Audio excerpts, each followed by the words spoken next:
I'm parting out my Kenne Bell supercharger. It's the 1.5 Opcon 3150. It was the entry level kit back in the late 80s, early 90s, and I'm selling the manifolds. And my question was, initially, since my Opcon is bad and it's pretty hard to get parts for these things anymore, if I could swap it right over to a Whipple, a 2.3, because I needed an upgrade anyway, going with this 306 that's pre-built here. And so the 2.3 looked like the viable option, since the 2.2 Kenne Bell is just as hard to get anymore as well. So we wanted to find out if the manifolds would bolt up, and yes, they do.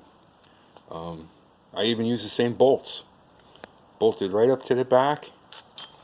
And the issue is the center bolt here. This would have to be welded shut, because right now it has a direct opening to the discharge. On the Opcon units, they have this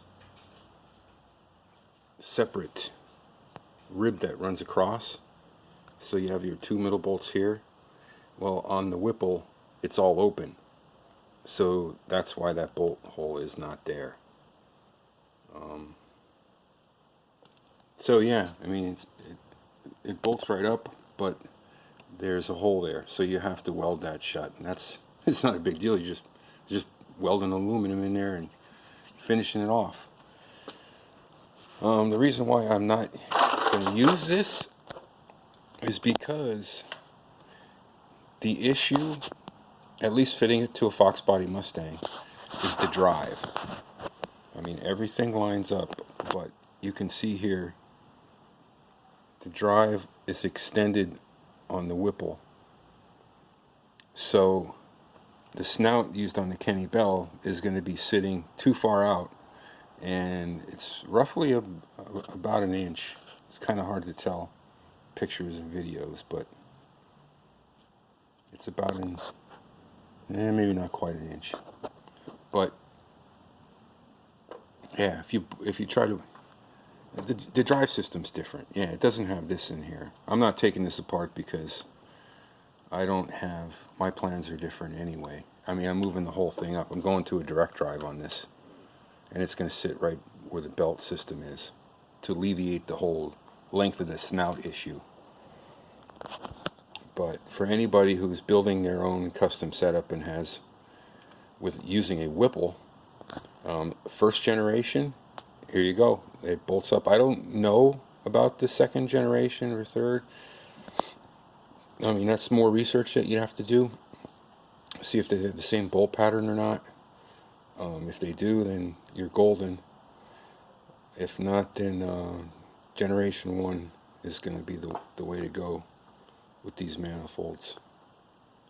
Okay, I'm just documenting this now before everything comes apart. And you know, I was thinking, well, can you switch this whole drive system over to the Whipple?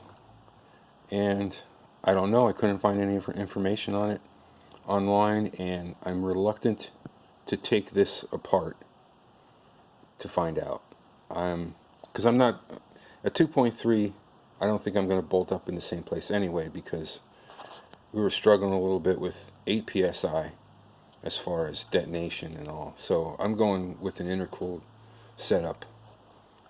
So that changes everything, and that's why I'm not just bolting this up and having the snout machined or whatever you got to do to make it fit. But this is just for reference for selling these manifolds, to let you know that there are options out there that these manifolds will fit other than the Opcon auto rotors.